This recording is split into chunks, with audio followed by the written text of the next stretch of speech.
호세아서 12번째 시간 함께 갔는데요.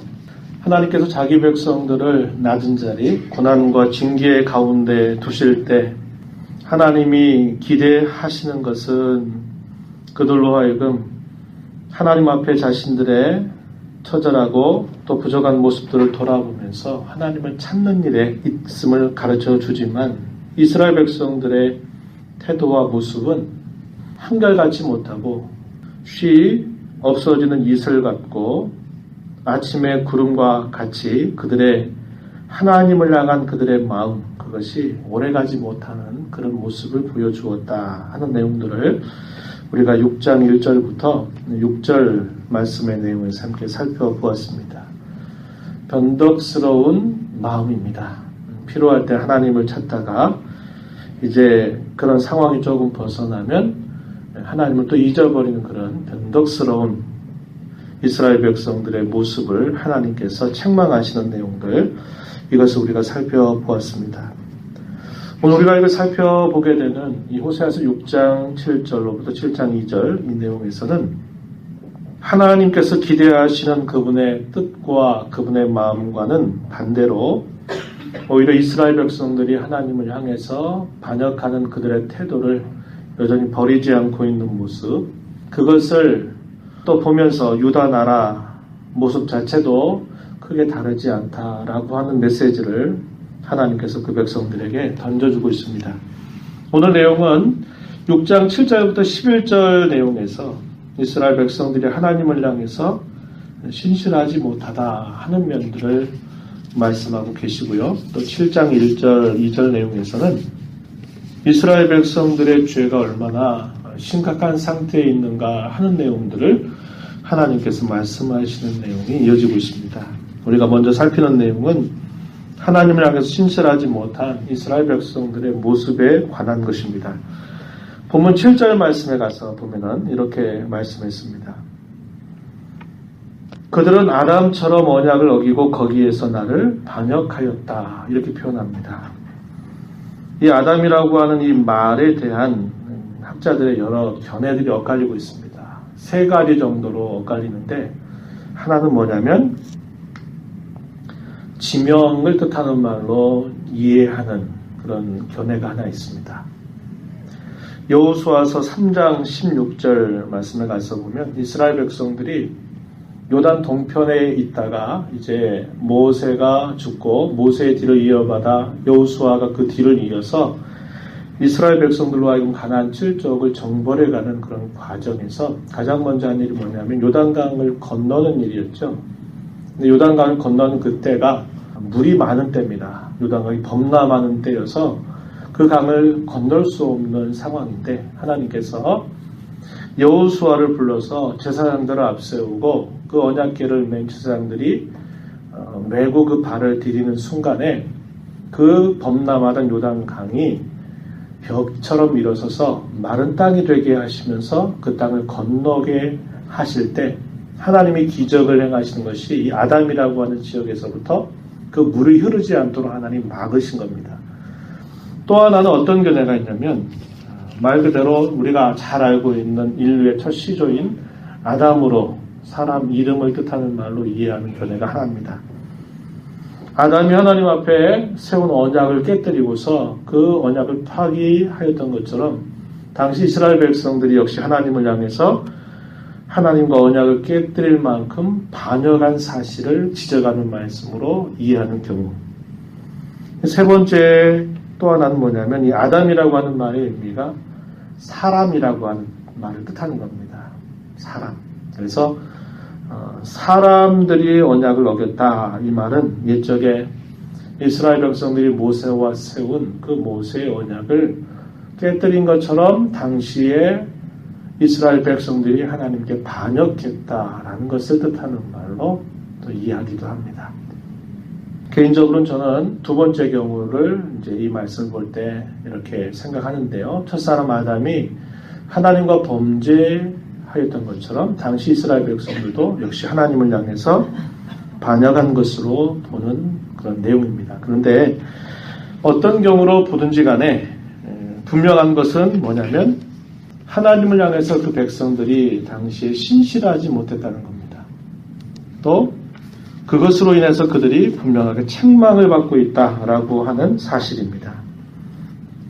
또 계속해서 보면 또 무슨 말씀을 하시냐면 그들이 하나님을 모시고 사는 그런 자들이 이루는 성읍 가운데서 정의와 공의의 열매를 맺어야 되는데 그 정의와 공의의 열매가 아니라 행악의 성읍이라고 불릴 만큼 그들이 전혀 그들의 삶 속에 아무런 열매가 없고 악의 열매가 가득한 일들을 고발하고 있는 말씀의 내용입니다.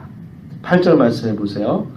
길르앗은 악을 행하는 자의 고울이라 피 발자국으로 가득 찼도다. 강도 때가 사람을 기다림같이 제사장의 무리가 세겜 길에서 살인하니 그들이 사악을 행하였다. 이렇게 표현하고 있습니다. 정의 그리고 공의의 성읍으로 나타나야 할 그곳이 오히려 행악의 성읍으로 변모하고 있는 것을 말합니다. 이 길르앗이라고 하는 말은 우리가 여러분 기억하는 것처럼 길르앗 라못이라고 하는 말과 같은 지명입니다. 이 길르앗 라못은 피해 복수자로 인해서 죽음당하는 일을 면제시켜 주도록 해주는 그런 제도, 이게 도피성 제도죠. 그래서 이 도시는 그러한 도시임에도 불구하고 그 당시에 이 도시는 행악의 도시, 행악의 고울이라고 불려질 만큼 망명 높은 그런 성읍이 되고 말았다라는 것을 이야기해주고 있습니다.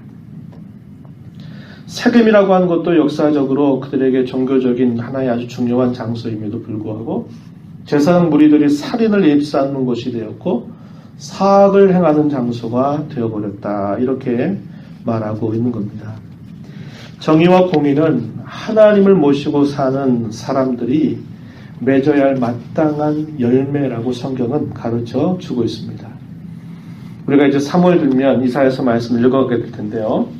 이사야서 1장 이하에 보게 되면 1장 21절 이하에 보게 되면 하나님께서 자기 백성들에게 원하시는 그 열매가 뭘까라고 말할 때 정의와 공의를 열매로 기대하고 계신다는 겁니다.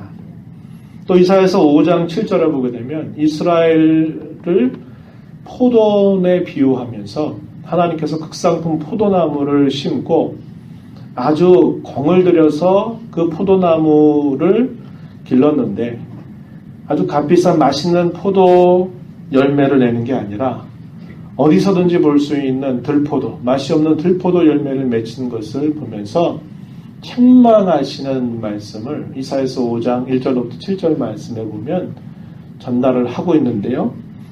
거기서도 하나님이 결국 맺는 그 열매가 뭐냐라고 말할 때 그 열매가 정의와 공의라고 하는 열매다 하는 것입니다. 그런데 이 당시에 이스라엘 나라는 그러한 정의와 공의라고 하는 삶의 열매가 전혀 맺혀지지 않고 오히려 행악의 성읍으로 이렇게 변모되는 악을 행하고 있음을 하나님께서 말씀하고 있습니다. 이사야서 1장 27절 말씀에 보면 이런 말씀을 확인해요. 시온은 정의로 구속함을 받고 그 돌아온 자들은 공의로 구속함을 받으리라. 그만큼 하나님을 모시고 사는 사람들이 그들이 살아가는 삶 속에서 맺어야 될 그런 삶의 열매가 이와 같이 정의와 공의라고 하는 그런 열매임을 가르쳐 주고 있는 겁니다. 정의로 구속함을 받고 공의로 구속함을 받으리라. 이 말은 그 믿음의 열매, 하나님을 모시고 살고 하나님을 믿는 사람이 그들의 삶 속에서 그 믿음의 참됨을 보여주는 열매가 바로 이러한 것들이기 때문에 정의로 구속을 받고 공의로 구속함을 받는다. 이렇게 말해주고 있는 겁니다. 오늘의 말로 바꿔보면 무슨 말일까요? 믿음의 열매를 통해서 그 사람의 믿음이 참된가 거짓된가 하는 것을 알 수 있다고 하는 말과 같은 것입니다. 예수님께서 마태복음 7장 산상수훈의 결론 부분에서 그런 말씀을 하시죠. 그 나무를 어떻게 할 것인가? 그 그 열매를 보고 그 나무가 어떠한지를 안다. 이렇게 주님이 말씀을 하셨습니다. 그래서 하나님 백성들이 살면서 맺어야 될 열매는 이러한 정의와 공의의 열매라는 것을 가르쳐 주고 있습니다. 다윗 시대를 두고 번영의 시대다. 이스라엘에 있어서는 꿈과 같은 그런 시대라고 높이 칭송하는 이유가 뭘까요? 그것은 이 다윗 시대에 그가 다스렸던 때에 그들의 성읍이 정의와 공의의 도시 혹은 신실한 성읍이라 불려졌다라고 하는 것입니다. 그런데 시간이 흘러가면서 그렇게 칭송을 받았던 그 도시가 창기가 가득한 도시가 되었고 행악자들의 성읍이 되고 말았다라는 것을 책망하면서 그들이 결국 하나님을 섬긴다고 하는 것이 거짓되었다라는 것을 그걸 통해서 분명하게 보여주는 것을 지적하고 있는 것입니다. 본문 10절 말씀에 가서 보면은 또 이렇게 이야기하고 있습니다. 내가 이스라엘 집에서 가증한 일을 보았나니 거기서 에브라임은 음행하였고 이스라엘은 더럽혀졌다. 이런 말씀을 당시 이스라엘 백성들을 향하여 하나님께서 직접 말씀하고 계십니다. 이스라엘 집이 타락했다라는 사실을 알려주는 말씀입니다. 종교적으로 우상 숭배에 빠져 있는 그들의 모습은 마침내 그들의 실제적인 삶의 타락으로 연결되고 있다라는 것을 우리에게 일깨워 주고 있는 것입니다. 하나님을 가까이 한다라고 하는 그 말은 하나님만을 섬기는 것이죠. 종교적으로 말하면 하나님만 섬기는 겁니다. 다른 우상에 눈을 돌리지 않는 겁니다. 하나님과 다른 신을 섞어서 섬기는 것도 아닙니다. 하나님 외에 다른 신이 없음을 알고 하나님을 대신할 만한 다른 어떤 신상들을 만들지 말 것을 하나님이 이야기하시죠. 종교적으로 하나님만 섬기라는 말의 의미가 되는 것입니다. 그러나 동시에 그것뿐만 아니라 하나님을 가까이 한다고 하는 것은 그분만을 섬기는 것인 동시에 그분의 어떠하심, 그분의 모습, 그분의 성품, 그것을 따른다라는 말도 되는 것입니다. 그래서 하나님만 섬기겠다라고 하는 이 종교와 그들이 살아가는 도덕적인 삶은 결코 분리될 수 없고 항상 함께 가게 되어 있는 것입니다. 왜 그럴까요? 하나님은 유일하신 참되신 하나님이시면서 동시에 그분만이 모든 거룩의 원천이 되시기 때문에 그래요. 도덕적으로 윤리적으로 완전하신 분이기 때문에 그러합니다. 그래서 종교적인 부패가 나타난다. 이 말은 그들의 삶이 도덕적으로 윤리적으로 결국 부패하게 된다 말과 같고 하나님만을 진실하게 섬긴다라는 말은 그들의 생활하는 모든 삶 속에서 그들이 도덕적으로 윤리적으로 거룩한 삶을 살아가는 것과 같은 말이라고 하는 겁니다. 그래서 이것은 따로따로 이렇게 분리될 수 있는 게 아니라는 거예요. 이스라엘 나라의 종교적인 부패는 결국은 도덕적인 부패를 가져다 주고 말았던 것입니다. 그래서 이 10절에서 우리가 읽은 것처럼 에브라임이 음행하였다, 이스라엘이 더럽혀졌다라고 하는 이 말은 어쩔 수 없는 겁니다. 하나님을 그렇게 알고 섬기는 그들은 결국 하나님의 어떠하심을 드러내는 게 아니라 하나님을 결국 몰아냄으로 말미암아 도덕적인 윤리적인 부패를 나타내게 되고 마는 것입니다. 이러한 일들을 향하여서 보면 11절 가서 보면 하나님께서 이제 옆에 있는 나라를 불러들이시죠. 유다여 이렇게 부르십니다. 유다여 내가 내 백성의 사로잡힘을 돌이킬 때 내게도 추수할 일을 정하였다. 이렇게 말씀을 하고 계십니다. 그럼 유다 나라는 괜찮은가? 이렇게 묻는 거죠. 하나님은 뭐라고 말씀하세요? 너는 괜찮느냐? 그렇지 않다라는 겁니다. 추수할 때를 정했다라는 말은 하나님이 정하신 심판의 때가 너희에게도 정해져 있다라고 말하는 것입니다. 우리 사람들은 어떤 사람이 징계를 받거나 어려움을 받으면 쉽게 이렇게 생각하죠. 그럴 만한 일을 했으니까 그런 거 아니겠어? 하는 반응을 보입니다. 내가 이렇게 그 사람과 똑같은 일을 당하지 않는 것은 나는 저 사람보다는 나으니까. 나는 저 사람이 당하는 일만큼 내가 나쁜 정도는 아니니까 라고 생각하면서 안돈의 숨을 내뱉는 경우들이 참 많습니다. 이건 대단히 우쭐한 생각입니다. 이런 우쭐한 생각은 언제나 아무런 도움이 되지 못해요. 언제나. 그러나 반대로 다른 옆에 있는 사람이 어떤 어려움을 당할 때 겸손한 생각, 나는 어떠한가를 돌아보고 생각해보는 그런 사람은, 그러한 생각은 언제나 도움이 됩니다. 우쭐하고 교만하고 자기 잘난 생각을 하는 사람은 언제나 도움이 안 돼요. 그러나 겸손한 사람, 자신을 돌아보는 사람은 언제나 도움이 된다라는 사실을 우리는 잊지 말아야 한다는 겁니다. 유다는 그렇게 생각할지 몰라요. 야, 우린 너희 같은 일 안 당한다.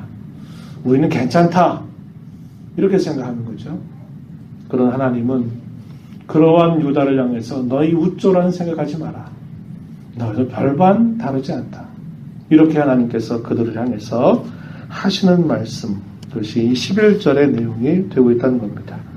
그래서 이와 같이 6장 7절부터 마지막 절 내용에서 하나님께서 그토록 기대하는 게 나는 이걸 너희들한테 원하는데 너희는 나한테 지금 뭘 보이고 있느냐? 한마디로 얘기하면 뭘까요? 신실하지 못하다는 겁니다. 한결같지 못하다는 거예요. 그것을 하나님께서 그들에게 책망하시는 그 말씀의 내용을 표현해주고 있다라고 하는 것입니다.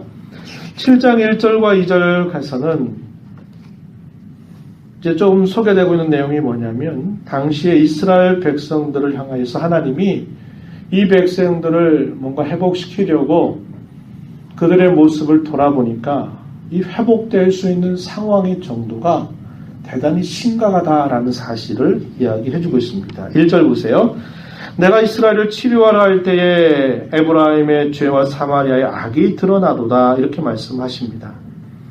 이스라엘을 치료하려 할 때 마치 병원에 갑자기 몸이 아파서 배가 아파서 병원에 이제 급하게 응급실로 가서 이제 좀 처방을 받고 주사를 맞고 하면 되겠지 하고 이제 의사가 이렇게 하면서 싹 검사를 해보니까 그 상태가 단순히 주사 맞고 약 처방 받아서 나을 수 있는 상황이 아니라 상당히 심각한 상태입니다. 그래서 MRI 찍어보고 CT도 찍어보고 막 하다 보니까 그 상태가 그냥 예사로운 게 아니라는 거죠.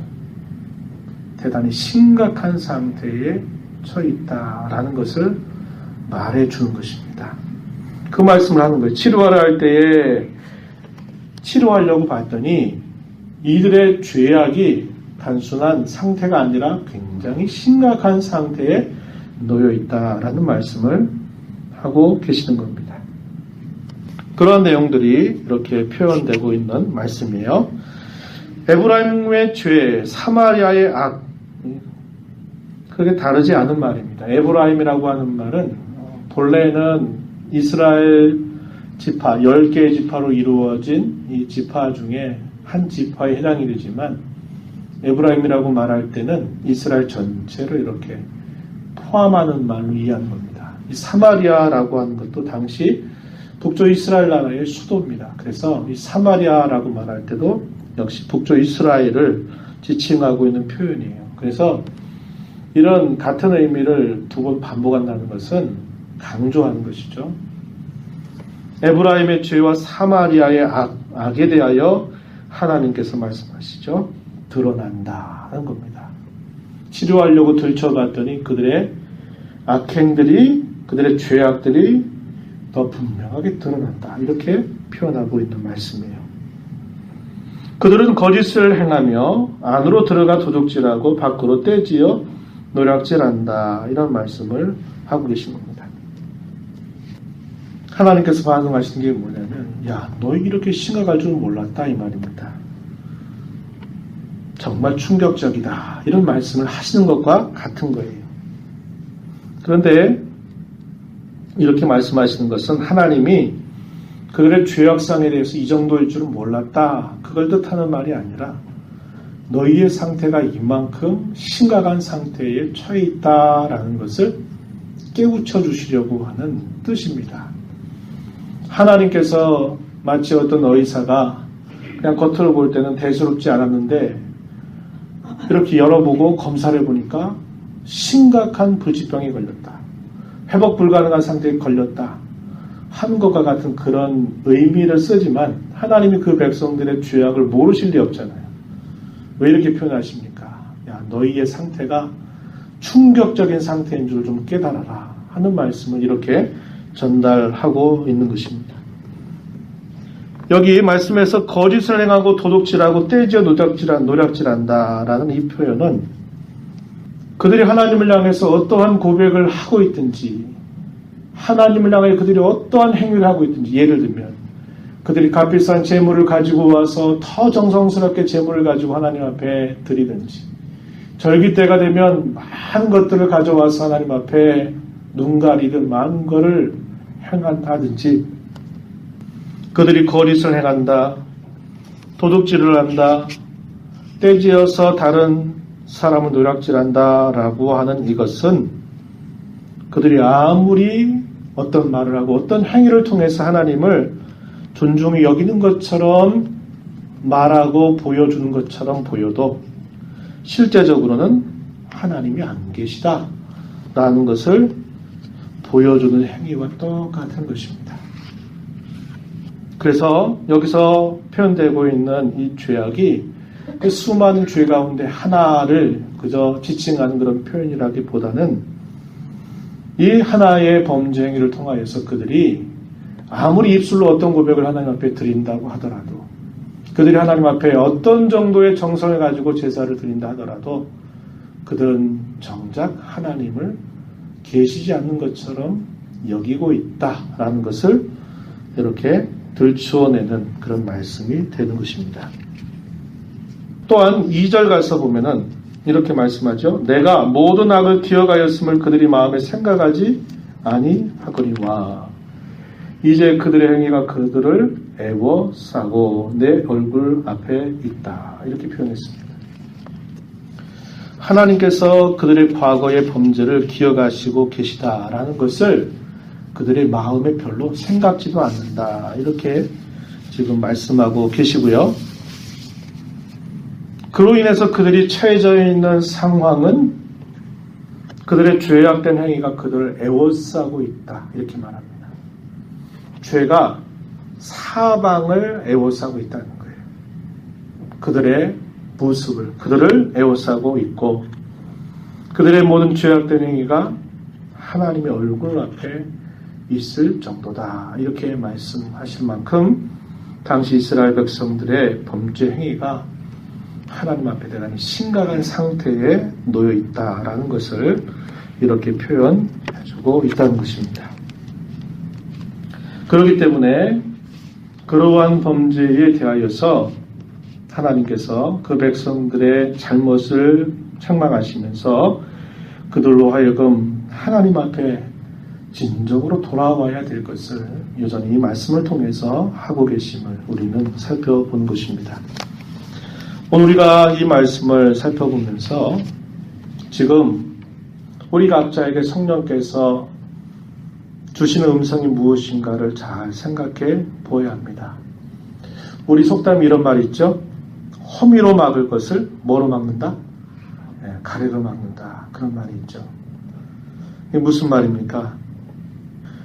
그때그때마다 어떤 일이 있을 때 잘 바르게 대처를 하면 별스럽지 않게 지나갈 수 있는 일이 그걸 아주 우스운 것처럼 여기고 지나가다가 나중에는 큰 건 대가를 치러도 그게 회복이 안 된다. 이런 의미를 이런 속담에다가 넣어서 말하고 있는 것입니다. 귀를 기울이지 않는다면 간단하게 처리할 수 있는 것을 나중에는 그 무엇으로도 처리할 수 없을 정도로 심각하게 만들어버리는 그런 모습을 두고 이렇게 하는 말이 될 겁니다. 우리 한국 사회에 지금 한국 사회뿐만 아니라 지금 전 세계적으로 말하기는 아직은 조금 부족하지만 소위 미투 운동이라고 하는 게 굉장히 확산되고 있죠. 외국에서 시작된 거지만 지금 우리 한국의 연예계 내에서 계속 또 정치계에서 막 일어나고 있는 미투 운동, 이것이 굉장히 확산이 되고 있습니다. 사람들이 자신의 알고 있었던 사람이 사람의 과거를 드러내는 그런 일조차도 범죄한 사람들에게는 굉장히 두려운 일입니다. 혹시 그 어떤 사람이 혹시라도 말하면 어떻게 되나, 이런 마음을 누가 갖겠어요? 범죄한 사람들의 마음을 갖는 거죠. 당시에 대수롭지 않게 여겼던 그들의 죄악된 그들의 행실이 그저 조용히 묵과되는 것 같고 지나가는 것 같은데, 요즘에 아주 오래전에 있었던 그 일들을 끄집어낸다 이 말입니다. 그러니까 그러한 죄를 범한 사람들에게는 아마 잠자기 힘들 겁니다. 그 많은 사람 중에 어느 누가 내가 그랬던 잘못을 드러내면 어떨까? 그럼 내 인생은 끝이다. 이렇게 생각하면 아마 잘못 이루는 밤을 많이 맞게 될 것입니다. 하나님 앞에서 우리의 모습을 언제나 돌아보고 우리 자신이 누구인가를 살펴보는 일들은 얼마나 중요하겠습니까? 우리가 오늘 이 말씀을 보면서 두 가지 정도를 한번 적용하고 말씀의 교훈을 나누고 싶은데요. 첫 번째는 뭐냐면, 건강한 신앙생활을 하기 위해서는 끊임없는 자기 성찰이 있어야 되고 결단이 있어야만 된다라고 하는 사실입니다. 이스라엘의 신앙적인 상태는 매우 위험한 그리고 매우 심각한 상태였습니다. 한마디로 오늘 말씀 7장 2절에서 읽은 것처럼 그들의 행위가 그들을 애워싸고 있고 하나님의 얼굴 앞에 그들이 있다라고 말씀하실 정도로 그들의 신앙적인 상태는 매우 위험 상태에 있었다라는 사실을 알려주고 있어요. 하나님께서는 유다를 불러드립니다.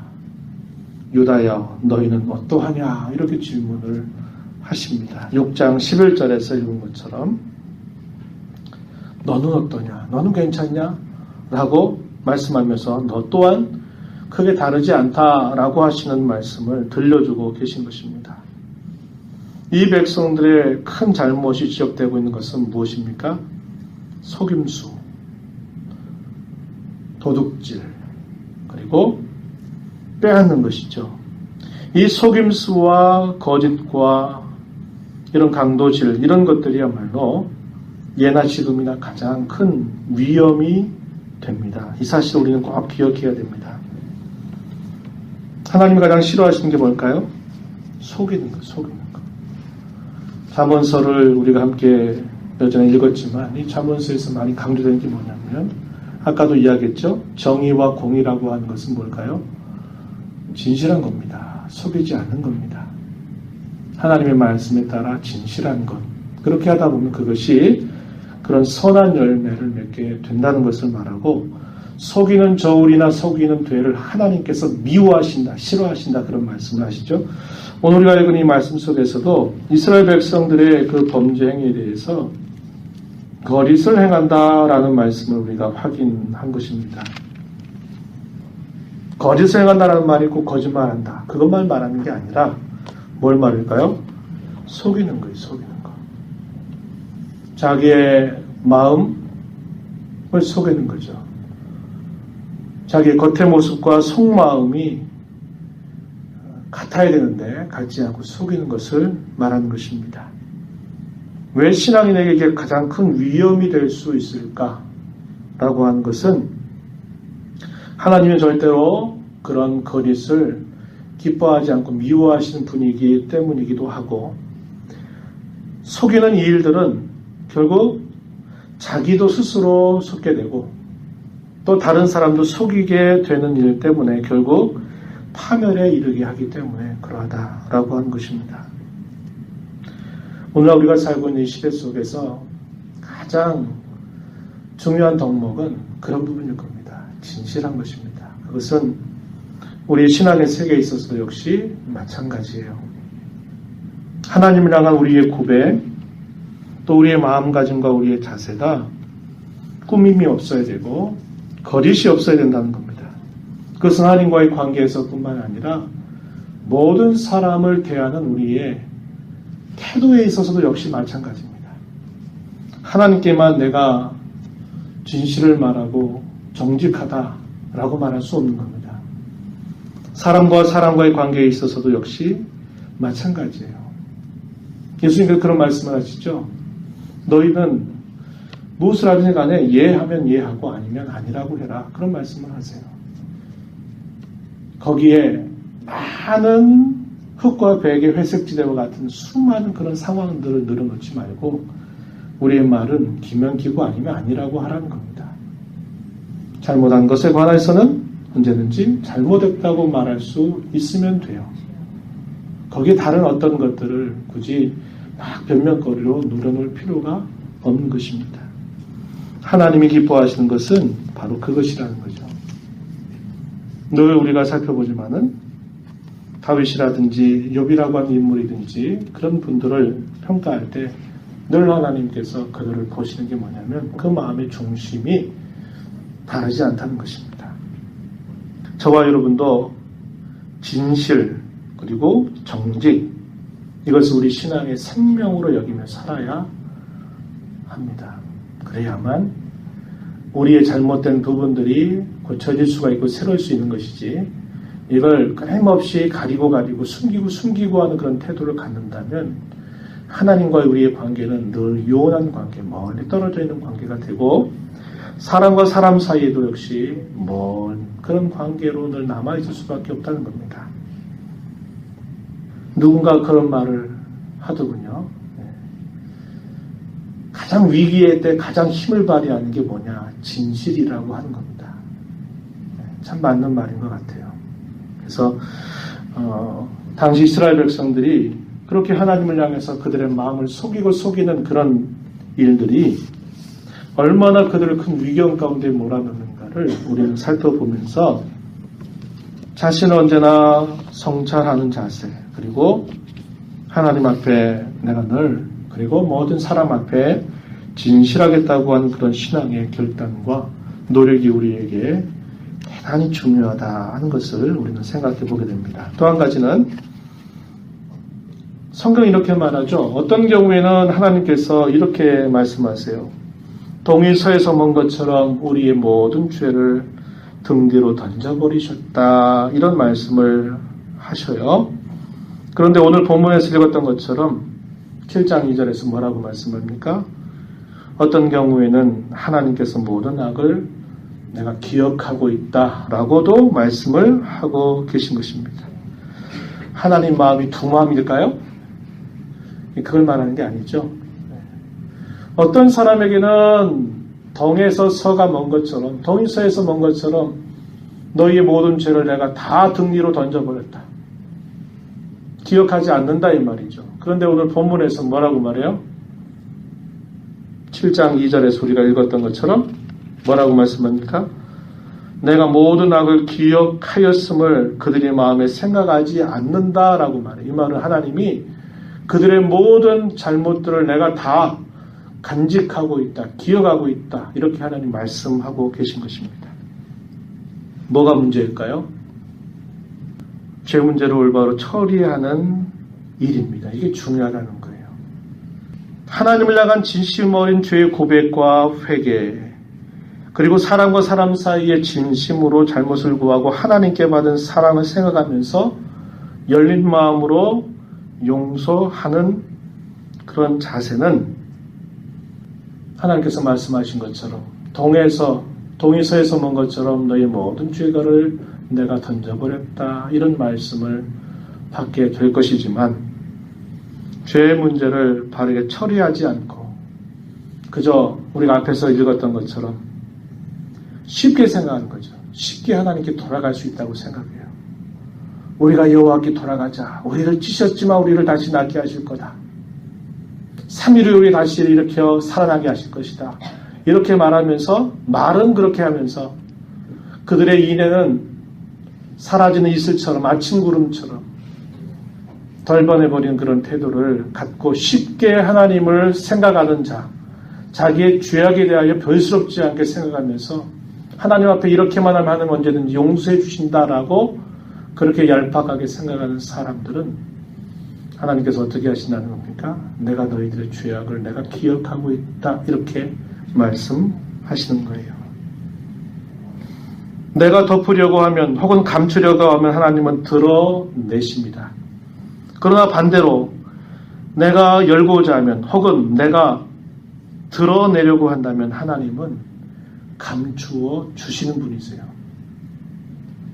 잠언서 28장 18절에 자기의 죄를 숨기는 자는 형통하지 못하지만 죄를 잡아가고 버리는 자는 불쌍히 여김을 받으리라. 그렇게 말씀하고 있습니다.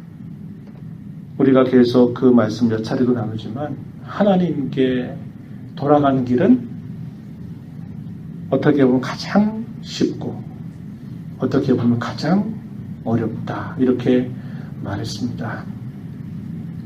우리가 이 말씀을 보면서 하나님 앞에 우리의 진실한 마음으로 우리의 잘못에 관해서 고백하고 회개하고 사람과 사람 사이에 얽혀있는 문제에 관하여서 진실하게 용서를 빌고 용서의 손을 잡아줄 수 있다면 우리는 하나님 앞에 내가 너희 모든 잘못 가고를 다 내가 기억하지 않는다. 난 다 잊어버렸다. 이렇게 말씀하실 것이지만 그러나 그 문제에 대해 별스럽지 않게 생각하면서 우리의 마음을 끊임없이 속이고 감추려고 한다면 하나님은 너 그 죄를 나는 아직도 기억하고 있다. 이렇게 하나님은 우리에게 말씀하고 있다는 것입니다. 마치 화장실에 가서 용돈을 보고 왔는데 뭔가 개운치 않은 그런 마음이 계속 남아있다면 얼마나 불편하겠습니까? 그렇게 하지 말라는 거예요. 하나님을 향하여 우리의 잘못과 죄에 관한 한 사람과 사람 사이, 성도와 성도 사이에 우리의 잘못에 관하여도 그런 문제를 철저하고 올바르게 잘 처리하게 되면 그 죄가 우리를 괴롭히지 않아요. 그러나 그 문제를 덮고 속이고 한다면 그건 결코 우리를 놓아주지 않습니다. 끊임없이 올무를 놓아서 우리를 괴롭히는 일들이 된다고 하는 것이에요. 오늘 우리가 이 말씀을 보면서 한마디로 그 결론 요약은 뭘까요? 하나님 앞에 진실함이라는 겁니다. 이걸 놓치지 마십시오. 우리의 신앙의 생명과 같습니다. 진실하려고 하십시오. 정직하려고 하십시오. 그러한 신앙을 잘 유지할 때 우리의 신앙은 건강한 신앙을 잘 지켜나갈 수 있는 밑거름이 된다고 하는 것입니다. 저와 여러분의 삶에 이런 하나님의 은혜가 함께하기를 축복합니다. 기도하겠습니다. 하나님 아버지 감사합니다.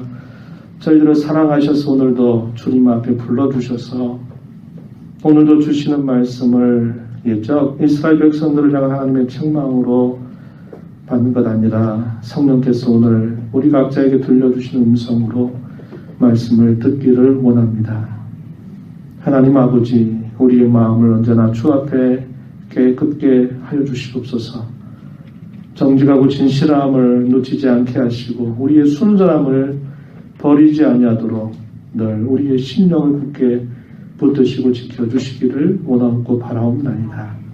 하나님 앞에 우리의 모든 잘못과 우리의 허물과 죄를 진심으로 고백하고 결단할 때 우리의 죄를 기억지 아니하시지만 그러나 우리의 마음을 속여서 하나님 앞에 가볍게 생각하고 하나님을 대하는 자들에게는 그 죄를 언제나 기억하고 계시다고 말씀하시는 주의 뜻을 잘 헤아려서 이 땅에 사는 동안 사죄의 은총, 죄 용서의 기쁨 늘 누리며 살아가는 저희들의 삶이 되도록 주장하여 주시옵소서.